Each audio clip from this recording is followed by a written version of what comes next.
Que se encuentren todos bien y gracias a Dios porque nos permite apartar este tiempo para seguir estudiando su palabra. Estamos estudiando la serie del libro de los Salmos, Salmos para revitalizar nuestra fe. Así es que vamos a orar y daremos inicio en esta noche. Gracias, Padre, por tus bendiciones, por la vida y la salud que nos concedes y por este tiempo para reflexionar, Señor, en tu palabra y también para afirmar nuestra fe, nuestro amor, nuestra esperanza en ti, de tal manera que sigamos tu camino firmemente, sigamos, Señor, creciendo en amor, en obediencia. Oramos rogando también el perdón, limpieza de nuestros corazones, Señor, para que nuestra comunión contigo pueda ser limpia a través de tu Espíritu Santo. Bendícenos y que, Señor, esta enseñanza nos permita caminar en la santidad que hay en Cristo Jesús. En cuyo nombre te lo pedimos y te damos las gracias. Amén. Bueno, mis hermanos, espero que tengan Biblia a la mano, su cuaderno de notas y un lápiz para que podamos ya dar inicio. Así es que vamos a buscar, por favor, en el libro de los Salmos, el Salmo número 51. Hoy vamos a estudiar este Salmo en dos o en tres partes, no sé, pero vamos a ver el Salmo 51 y el título de este estudio es El lado oscuro del éxito. El lado oscuro del éxito.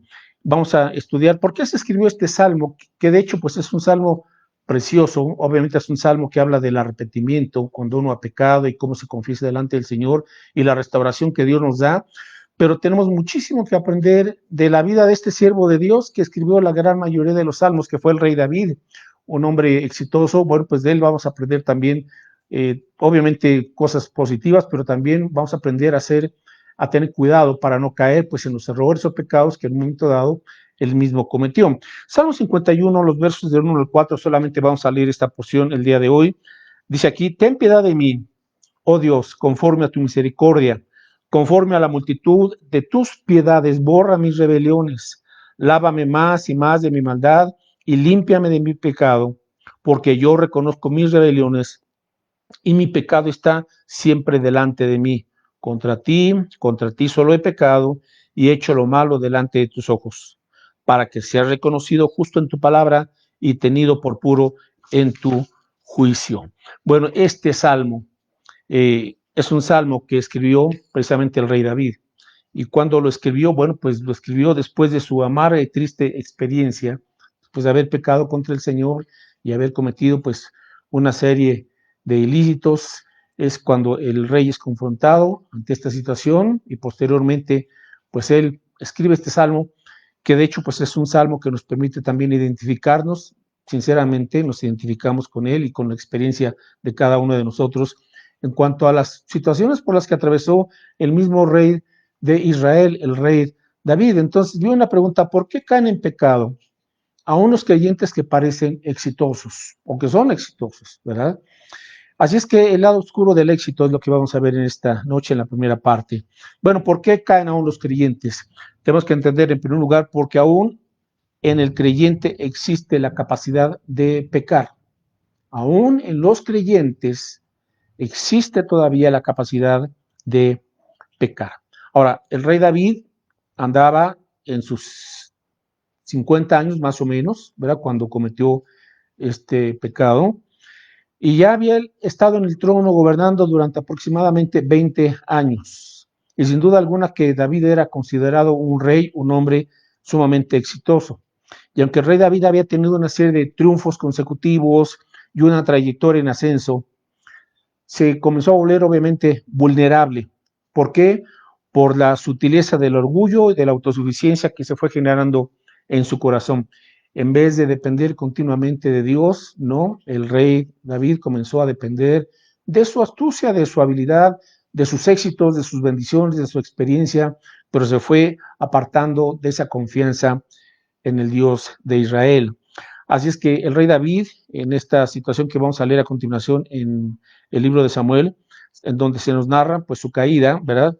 Y él no cayó de repente. El rey David, en su armadura espiritual, por decirlo así, ya había empezado a formarse en él algunas grietas, ¿verdad? Algunos problemas por ahí. Y como creyentes, pues tenemos que aprender también de todo esto, porque no podemos olvidar que las tentaciones siempre están al acecho. la carne es débil. Satanás no descansa y él sigue atacándonos de muchas formas. Y nuestra naturaleza, aunque ya fue crucificada juntamente con Cristo, y eso significa que para el creyente la naturaleza antigua ya ha perdido su dominio y su poder sobre nosotros. Sin embargo, esa naturaleza antigua sigue ahí, ¿verdad? Y todavía hay la tendencia y todavía por eso tenemos luchas con el pecado aún siendo creyentes. Entonces vamos aprendiendo algunas cosas, entre otras, nadie es demasiado joven ni demasiado viejo para no caer, ¿sí? Nadie es demasiado joven ni demasiado viejo para no caer. Así es que en esa armadura espiritual del rey David, por lo menos había ya 3 grietas peligrosas que se habían comenzado a abrir. Bueno, y vamos a buscar ahora, por favor, para tener el antecedente de por qué y cómo escribió el rey David este Salmo 51, pues vamos a esa situación, a esa época de su vida, en el segundo libro de Samuel. Estamos en el Antiguo Testamento. Segundo libro de Samuel, en el capítulo 11. Bien, segundo de Samuel, capítulo 11. Y vamos a leer solamente los versos del 1 al 3. Segundo de Samuel, capítulo 11, versos del 1 al 3, dice aquí, aconteció al año siguiente, en el tiempo que salen los reyes a la guerra, que David envió a Joab y con él a sus siervos y a todo Israel, y destruyeron a los amonitas y sitiaron a Rabá. Pero David se quedó en Jerusalén. Y sucedió un día, al caer la tarde, que se levantó David de su lecho y se paseaba sobre el terrado de la casa real. Y vio desde el terrado a una mujer que se estaba bañando, la cual era muy hermosa. Envió David a preguntar por aquella mujer y le dijeron, aquella es Betsabé, hija de Eliam, mujer de Urías Eteo. Y envió David mensajeros y la tomó. Y vino a él, y él durmió con ella. Luego ella se purificó de su inmundicia y se volvió a su casa. Y concibió a la mujer y envió a hacerlo saber a David, diciendo, estoy encinta. Bueno, este es el pasaje que estamos tomando en esta noche, que nos sirve como antecedente para entender por qué el rey David escribió tanto el Salmo 51 como el Salmo 32, el cual también vamos a estudiar más adelante. Bueno, aquí sucede que el rey David estaba en su palacio real, pero aquí la escritura nos dice que era tiempo en que los reyes salen a la guerra. Y David mandó a Joab, su líder principal, a los guerreros del ejército de Israel a pelear contra el enemigo, contra los amonitas, y los destruyeron, una gran victoria.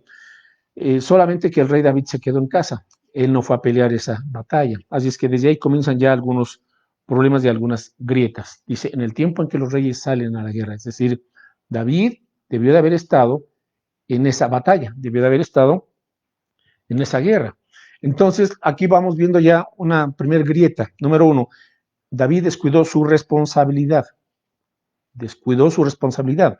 Eso quiere decir que él tiene que estar involucrado ahí en la batalla, tiene que estar en el campo, luchando, peleando con el ejército, tiene que estar en esa obra de Dios. Pero David se alejó, se aisló del ejército, se alejó del campo de batalla, simple y sencillamente no fue, no se presentó, se quedó ahí en su lecho real. Así es que él estaba paseando, se levantó muy tarde, es decir, pues algo estaba pasando con David. Tenía exceso de ocio, ¿verdad? Pero le comenzó a ganar su pasión y comenzó a perder el control propio, el dominio propio, porque estaba paseándose en su terraza y vio de lejos a esta mujer llamada Betsabé. Ahora, la escritura la describe como una mujer muy hermosa. Entonces, sucede que David, pues cuando fija su mirada, ¿verdad? Y obviamente se despierta en él, pues esa pasión, ese deseo, y la manda llamar. Bueno, vamos aprendiendo estas lecciones. Pablo le dijo a Timoteo, Timoteo, pelea la buena batalla de la fe. Mis hermanos, ¿por qué un creyente que quizás ha tenido un buen tiempo y va firme en la fe y está siendo bendecido y tiene un buen testimonio y tiene éxito y Dios le da gracia y está prosperando ese creyente, tiene las victorias en Cristo, etcétera. Y en un momento dado, ese creyente que uno decía, pues es un creyente bendecido, que va bien, cuando menos pensamos, cae, ¿verdad? Hay un problema de tipo moral, etcétera, y una gran caída. Ese creyente maduro o ese líder espiritual, ¿verdad? El cual admirábamos, pero simple y sencillamente tiene un gran tropiezo. Dejó de pelear la buena batalla de la fe. En un momento dado, descuidó sus responsabilidades delante de Dios, delante de quienes es responsable, la iglesia o su trabajo o su familia, etcétera, pero ahí está una grieta, ¿verdad? Comienza a eludir o a justificar o a decir, pues ahorita no, ¿verdad? Y me voy a dar este tiempo para mí. Dos, otra grieta que se veía en su armadura espiritual y fue la indulgencia consigo mismo. Es decir, David se permitió ciertos, como alguien diría, pecaditos, ¿verdad? O pecadillos. Pues no hay pecadillos ni pecaditos, hay pecados. Entonces, David en su indulgencia se permitió ciertos pecados pequeños, entre comillas. Ahora, ¿a qué me refiero? A omisiones. A veces son pequeñas omisiones. Sabemos lo que es lo bueno, dice la Escritura, el pecado está en aquel que sabiendo hacer lo bueno y no lo hace, ¿verdad? A veces sabemos que tenemos que hacer esto, leer la palabra, orar, etcétera, y no lo estamos haciendo. Son omisiones, ¿verdad? Y a través de esas omisiones, pues comienza la caída. O a veces son simple y sencillamente actos secretos, actos secretos que obviamente uno los guarda, uno no los comparte, obviamente no los da a conocer, por eso son pecados secretos o actos secretos, pero simple y sencillamente ahí están. El hecho de que sean secretos o que se estén escondiendo u ocultando, pues no significa que no estén ahí presentes, ¿verdad? Que no estén ofendiendo al Señor. Entonces, el rey David fue indulgente consigo mismo. Y la tercera grieta en su armadura espiritual fue que no le rendía cuenta de sus actos a nadie. No le rendía cuenta de sus actos a nadie. Él debe de estar peleando esa batalla, pero simple y sencillamente prefirió hacer otras cosas. Bueno, vamos aprendiendo también estas situaciones. ¿Le rinde usted cuentas a alguien de su vida? ¿Cómo está su caminar con el Señor? ¿Cómo está su vida en las diferentes áreas? ¿Puede usted decir que soy una carta abierta para que me preguntes cómo estoy, cómo voy en mi familia, en mi trabajo, en mi comunión con Dios, en el aspecto de las finanzas, etcétera? Bueno, son asuntos importantes que nos van a ayudar a prevenir esas caídas en la vida de un creyente. Bueno, nada, esto fue, de repente fue un proceso. David comenzó poco a poco a ceder ante estas situaciones. Así es que vamos ahora a la segunda carta de Samuel, ahora en el capítulo 11, y vamos a buscar en el verso 6, bueno, del 6 al 17, no lo vamos a leer todo, pero de ahí se narra precisamente cómo después de que Betsabé queda embarazada y le manda a decir al rey David, pues estoy encinta, David comienza a urdir una serie de planes para resolver, según su astucia, ¿verdad?, ese problema.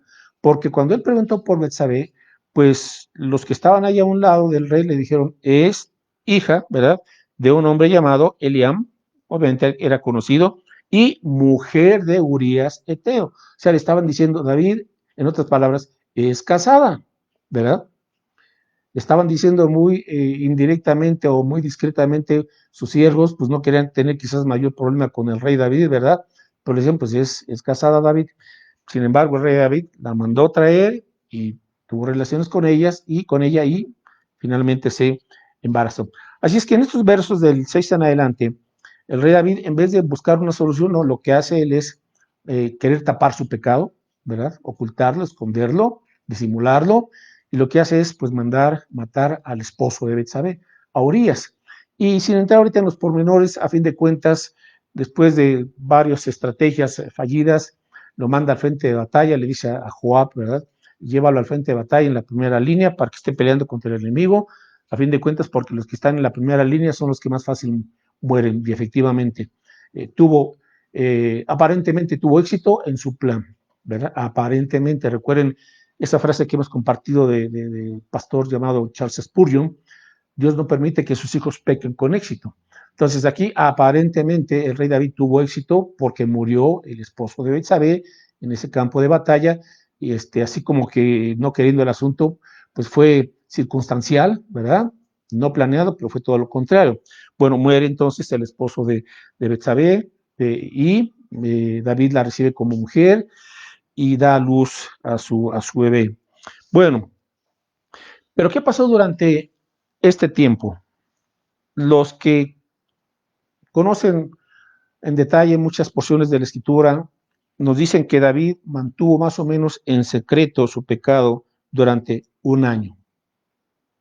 Un año el rey David no comentó su pecado, que había mandado matar al esposo de Betsabé, pues de hecho había adulterado, ¿verdad? Pues el rey David pues, era el rey, ¿verdad? Y simple y sencillamente mantuvo en secreto su pecado todo un año. Trató de esconder, de disimular, de ocultar su pecado. Pero durante un año, ¿qué le pasó al rey David cuando él no confesó ni reconoció su pecado delante de Dios? Bueno, vamos a buscar ahorita en el Salmo número 32. El Salmo 32, y aquí el rey describe en este Salmo 32, obviamente también su experiencia después de haberse puesto a cuentas con Dios y de haber confesado su pecado, ¿verdad? Aquí nos dice lo que les pasó durante esa época en que él cayó su pecado, en que él ocultó, ¿verdad? Esa maldad. Salmo 32, en los versos del 3 y 4, dice así: mientras callé, dice el rey David, mientras callé, que es su pecado, ¿verdad? Mientras callé mi pecado, se envejecieron mis huesos. En mi gemir todo el día, porque de día y de noche se agravó sobre mí tu mano. Está hablando de la mano del Señor, ¿verdad? Se volvió mi verdor en sequedades de verano. Bueno, pues aquí el rey David nos describe eh, cómo él estuvo viviendo durante esa época en que él no confesó, ni reconoció, ni se apartó de su pecado. Simple y sencillamente su vida estaba dependiendo de algo falso, ¿verdad? Y él estaba deteriorando su espíritu, su corazón, se estaba deteriorando. Simple y sencillamente vemos aquí a un hombre que se va secando en su comunión con Dios, secando en su vida espiritual. Pero ahora, ¿por qué? Bueno, David era un creyente, sí, era creyente. Y era precisamente por esa situación que él como creyente, pues era redarguido y convencido de su pecado, sin duda alguna, por el Espíritu Santo de Dios, ¿verdad? A pesar de que él estaba ocultándolo, no había paz en su corazón, no había seguridad, no había gozo, ¿verdad? No había esa fe que él sin duda alguna tuvo antes de cometer ese pecado, esos pecados. Y ahora el rey David se estaba secando internamente, internamente. Bueno, entonces, el primer punto, ¿por qué caen los creyentes que parecen exitosos, caen en pecado? Bueno, número uno, se han olvidado de que aún existe la capacidad de pecar en los creyentes, y aún en los creyentes más consagrados, ¿eh? Dos, ¿por qué cae un creyente? Porque tiene en poco la palabra de Dios. Bueno, y esto fue lo que el profeta Natán, Dios usó al profeta Natán para confrontar al rey David con su pecado. Y regresamos a segundo de Samuel, capítulo 12. Segundo de Samuel, capítulo 12,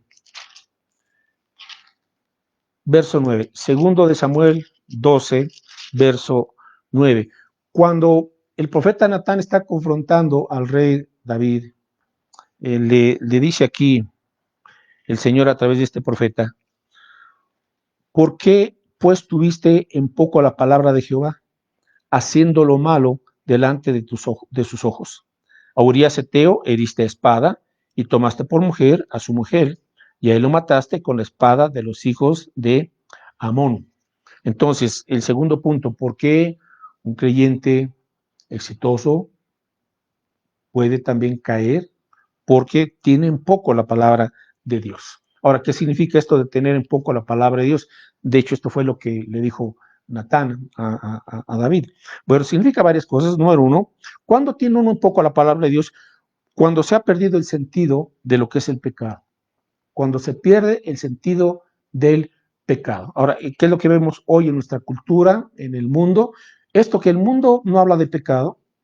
Si alguien va a tratar algún problema matrimonial, personal, psicológico, de lo que sea, emocional, ningún consejero del mundo le dice pecado, ¿verdad? Ellos le van a decir debilidad, le van a llamar patología, le van a llamar enfermedad, le van a llamar tienes una actitud tóxica, Le van a llamar disfuncionalidad, le van a llamar adicción o error, pero nadie lo va a nombrar como la Biblia lo describe, es pecado. Y esta es la raíz de nuestros problemas, de nuestras caídas, ¿verdad? Cuando permitimos que el pecado entre a nuestra mente, a nuestro corazón y comience a hacer sus destrozos, ¿verdad? Bien, en segundo lugar, se toma un poco la palabra del Señor cuando el pecado se toma a la ligera. Cuando el pecado se toma a la ligera. En cuántas ocasiones el mundo se ríe pues de blasfemias, de majaderías, de obscenidades, de chistes o palabras de doble sentido. El mundo se ríe, toman a la ligera el pecado. Ahora déjenme preguntar a usted que es creyente. Cuando usted se da cuenta de que algo ofende al Señor, es pecado, lo está tomando a la ligera, y usted dice, bueno, pues medio mundo lo hace, yo por qué no lo voy a hacer. Ciertas prácticas, ciertas costumbres, ciertas palabras, ciertas actitudes, ciertas acciones que el mundo las ve como normales, pues muchas veces son ofensas hacia el Señor. Y tres, cuando se toma con indiferencia el pecado. Una persona sin Cristo peca y peca y peca y pues ni remordimiento quizás llega a tener, ¿verdad? ¿Por qué? Porque su conciencia está cauterizada, porque no tiene el Espíritu Santo de Dios en su corazón y entonces toma con indiferencia el pecado. Bueno, pero el Señor no es indiferente al pecado, ¿eh? Y cuando un creyente, un hijo del Señor, un hijo de Dios, está viviendo en una vida que no le agrada al Señor, si no entiende a través de la palabra, a través de su Espíritu Santo, a través de un mensaje, de una enseñanza, en discipulado, una predicación, etcétera, bueno, pues Dios levanta a un Natán, ¿verdad? Como este profeta. Todos los creyentes necesitamos un Natán, ¿no? Alguien que venga de parte del Señor y cuando observa o sabe o discierne que algo en nuestra vida no está bien, pues pueda confrontarnos. Ahora, este profeta valiente confrontó al rey David. Ahora lo confrontó de una manera muy sabia, ¿verdad? Pero a fin de cuentas lo confrontó. Y vamos al capítulo 12, segundo de Samuel 12, en donde dice aquí que después de ese año que pasó, ¿verdad? Dice que Jehová envió a Natán, a David. Viniendo a él le dijo, había dos hombres en una ciudad, el uno rico y el otro pobre, y ahí comienza Natán a mencionar una metáfora para de manera muy hábil y muy sabia confrontar al rey David.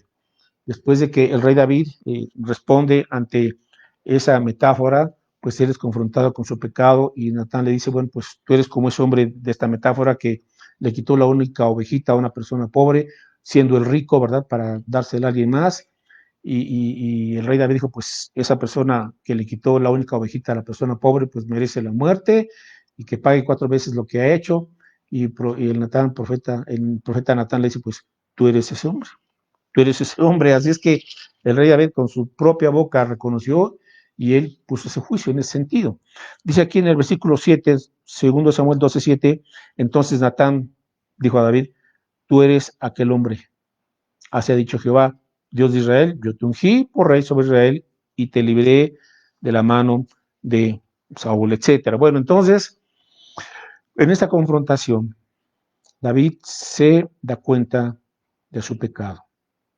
La hora de la verdad vino, los pecados secretos salieron a la luz y dice aquí entonces en el versículo 12, porque tú lo hiciste en secreto, mas yo haré esto delante de todo Israel y a pleno sol.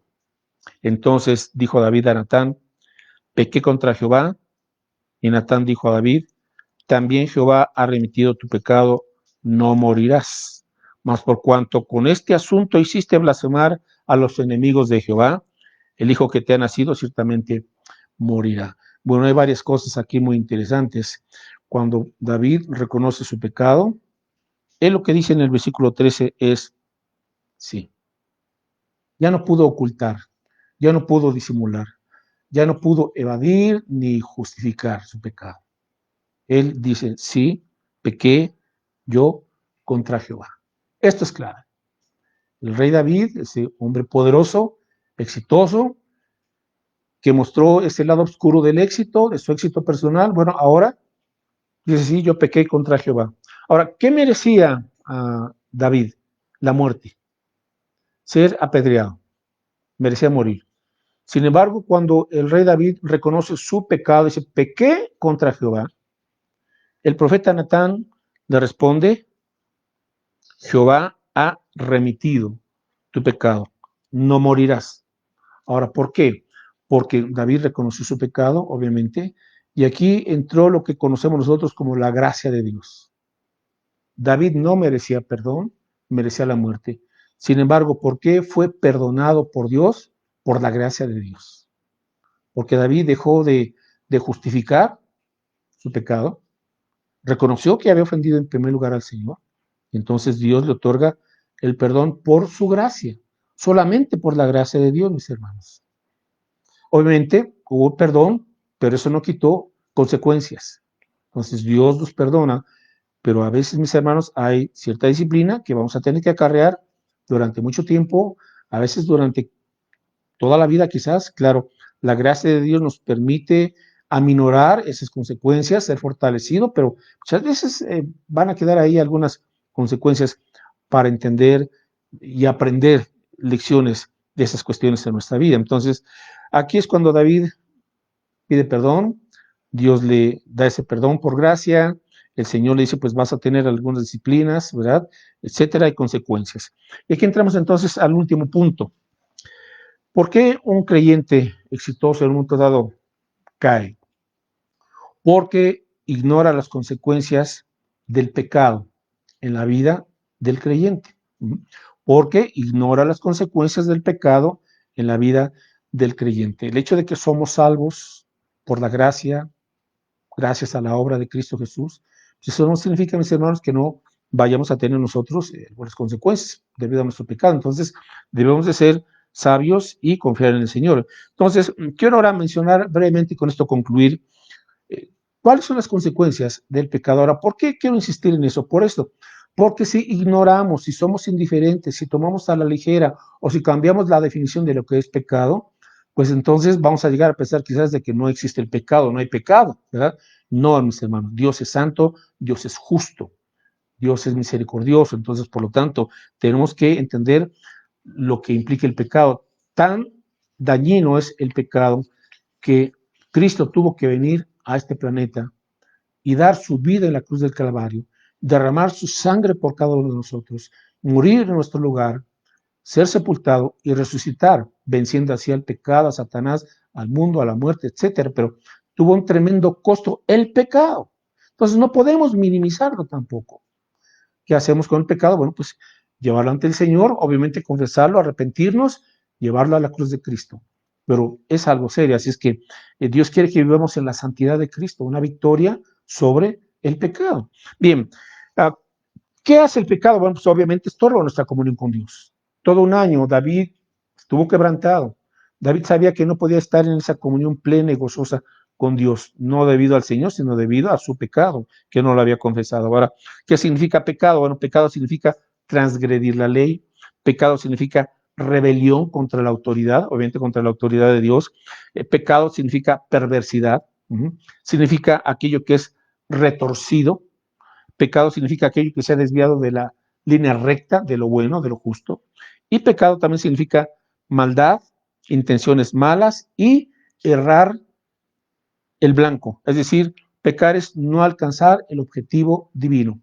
Brevemente, eso es el pecado. Ahora, vamos a buscar en el Salmo 51 qué consecuencias trae el pecado. Y aquí, pues quiero reconocer estas enseñanzas del pastor Rogers, que aquí las tomo, las que vamos a ver a continuación.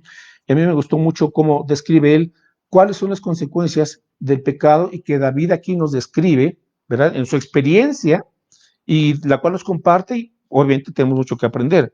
Entonces, cuando vamos al Salmo 51, versos 1 y 2, dice, ten piedad de mí, oh Dios, conforme a tu misericordia, conforme a la multitud de tus piedades, borra mis rebeliones. Bueno, número uno, la primera consecuencia del pecado es que el pecado ensucia el alma.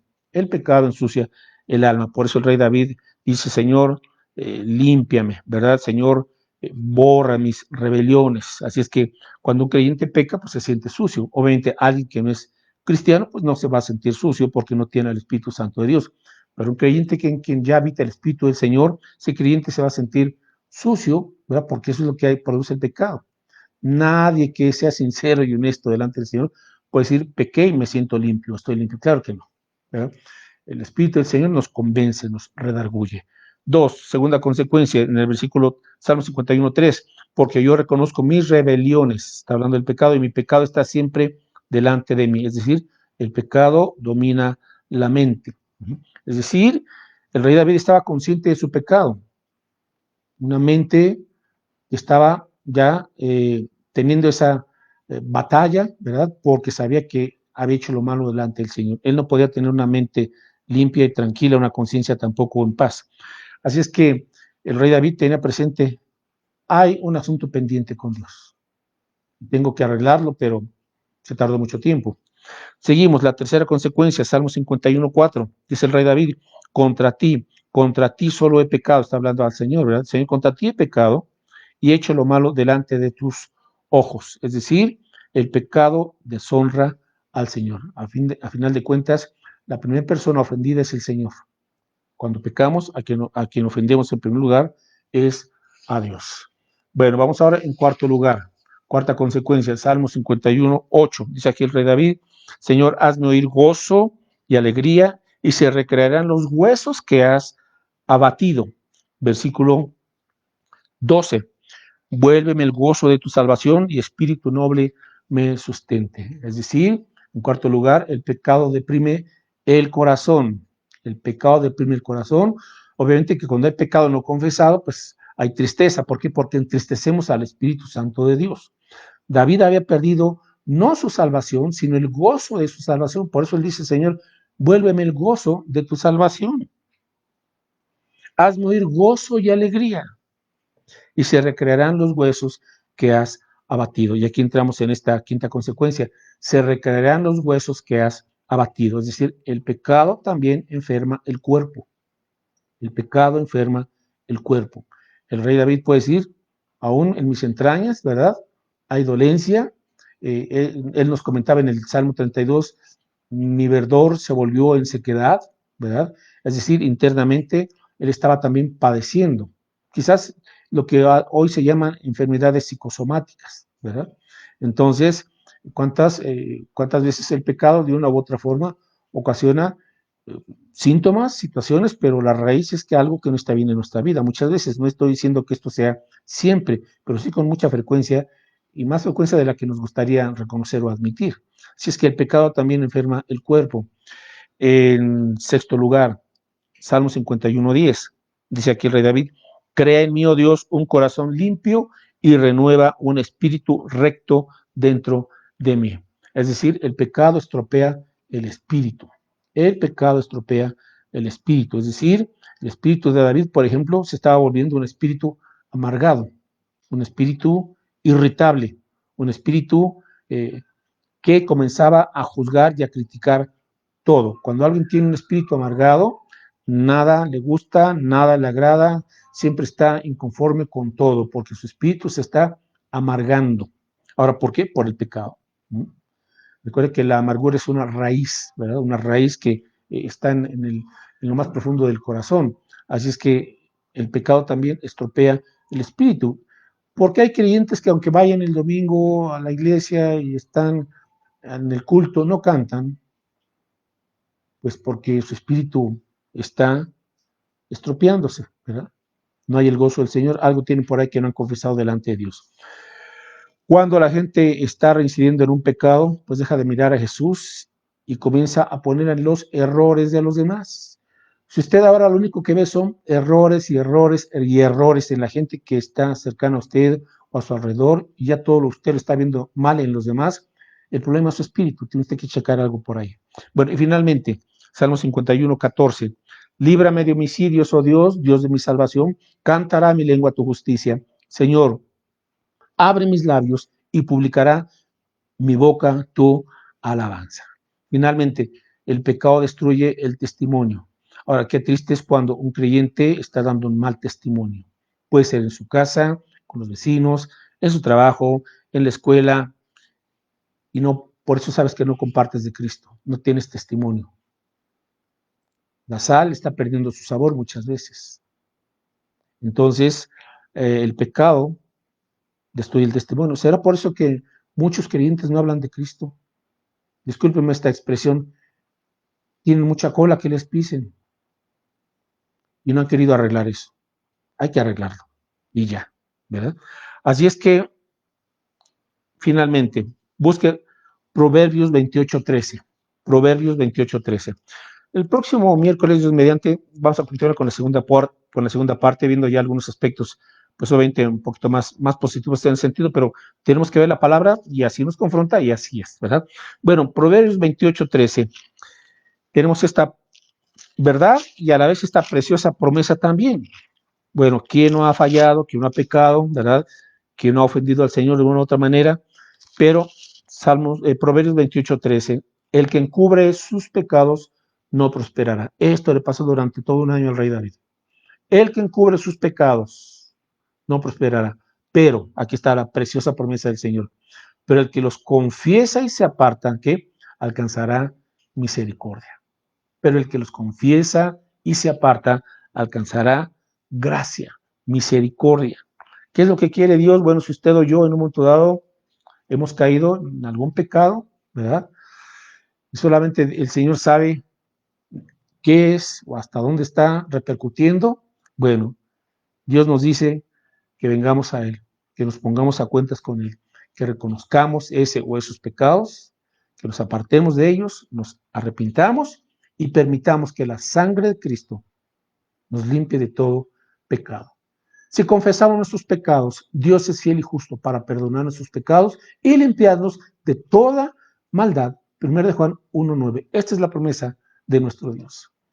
Yo no sé su vida, Dios la conoce bien. Si usted es cristiano o si usted es una persona nueva, pero cualquiera que sea su situación, venga a Cristo hoy, póngase a cuentas con Dios, confiese sus pecados, arrepiéntase y apropiese de la sangre preciosa que Cristo vertió en la cruz del Calvario.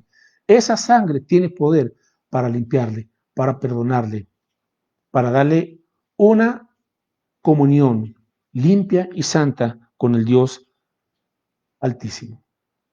La sangre de Cristo, su perdón y el poder de su Espíritu Santo para caminar en victoria y en santidad.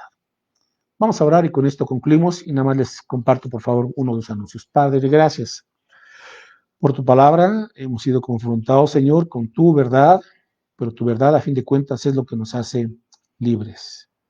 Señor, estamos delante de ti. Ante ti no podemos ocultarte nada, Señor. Tú nos conoces completamente. Nos llamas siempre a tiempo cuando hay algo que no hemos corregido delante de ti.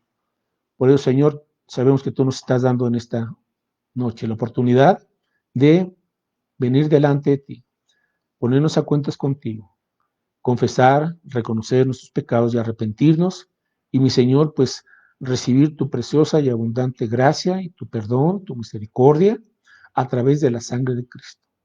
Señor, ayúdanos para caminar en tu voluntad. Rogamos, Señor, tu dirección y el poder de tu Espíritu Santo para que podamos vivir delante de tus ojos, haciendo tu voluntad como tú deseas. Padre Santo, en ti hay gracia. Le diste a David una segunda oportunidad, porque tus piedades y tus misericordias son grandes, Señor. Y así es que acudimos al trono de tu gracia para solicitar tu ayuda, tu perdón, tu fortaleza, para que podamos, Señor, vivir en ese gozo de la salvación que hay en Cristo, haciendo tu voluntad. Y que tu paz y la dirección de tu Espíritu Santo nos guarden esta noche y el resto de esta semana. En el nombre de Jesús lo rogamos. Amén.